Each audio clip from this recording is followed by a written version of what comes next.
Pre-video disclaimer, DZOFilm did send out these lenses to me for free. I like to think that this wouldn't affect my opinion, and if they're bad, I will say they're bad, but I would feel awful if I didn't disclose this information. So here we are. Over the past 3 months, I've been using this new set of DZOFilm Vespid Primes on a number of different shoots in a number of different situations. My set ranges from the 25mm through to the 35mm, 50mm, 75mm, I've got a 90mm macro, and then I've got a 125mm lens, and long story short, I really like them.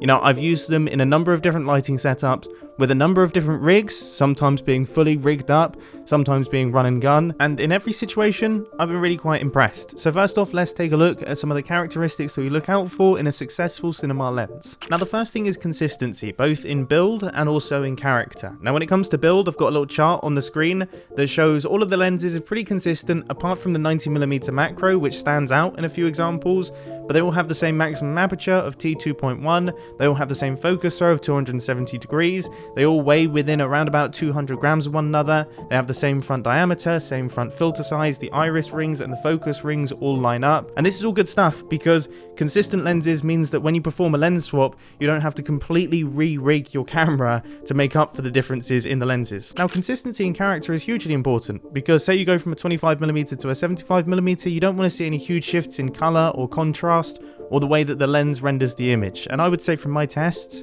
these perform really well. To my uncalibrated eyeballs, this looks pretty good. Next up, we have focus breathing. A cinema lens shouldn't draw attention to a focus pull and it shouldn't reframe the shot in any way.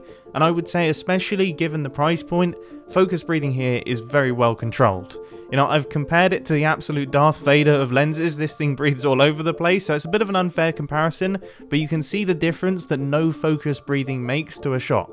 It just looks much higher quality. Cinema lenses have to be built to last. They have to be rugged because they're going to be chucked around on sets their entire lives, and you have to be able to count on them when it matters most. Now, I guess only time will tell on this one, but first impressions are, despite the fact they're quite light cinema lenses, they feel solid, they feel well engineered. The only issue that I had is the focus throw was a little bit sticky on some of the lenses when I first got them out of the box, but after using them for 2 or 3 weeks and I guess wearing them in, that went away, so now I'm happy.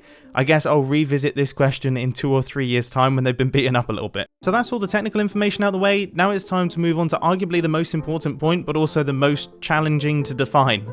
You know, it's the most subjective, it's the way they look, it's their character. And a lot of reviews online say that they sit somewhere between modern lenses and vintage lenses, and I would wholeheartedly agree. You know, they aren't too harsh, they have good color separation. At T2, they have a wonderful softness that just looks really natural and organic. You're not seeing details that you can't see with the naked eye. And I love the way they flare. They have this beautiful bloom that kind of veils across the image. Occasionally you'll get this nasty green blob that if it hits someone's face, it doesn't look great. But if you avoid that, they're fantastic. My many vintage lenses can be a huge pain to use for a number of different reasons, and occasionally the look is just way too intense. But then my modern stills lenses need about half pro mist to look even remotely neutral. These are a really happy medium, and I've actually approached a handful of shoots recently with only an 1/8 pro mist or even no pro mist whatsoever, which is pretty unheard of for me. So these definitely fit my style of shooting. I'm going to be taking them on a big commercial that I have coming up, and I'm using them for all of my current filming projects because, as I say, they're that happy medium. They render things organically and naturally, and that is the look that I want for my films. And that's just in Super 35. These lenses do cover full frame and large format sensors, so that'll be a very interesting avenue to investigate when I eventually get my hands on a full frame or large format cinema camera. So other than the very small little gripes that I mentioned throughout the video, I am very impressed. You will be seeing me shooting plenty more projects with these lenses. Anyway, I hope you found this informative. I hope you found it interesting. It's been pretty nerdy today, and I love it. I'll catch you in the next video. See ya.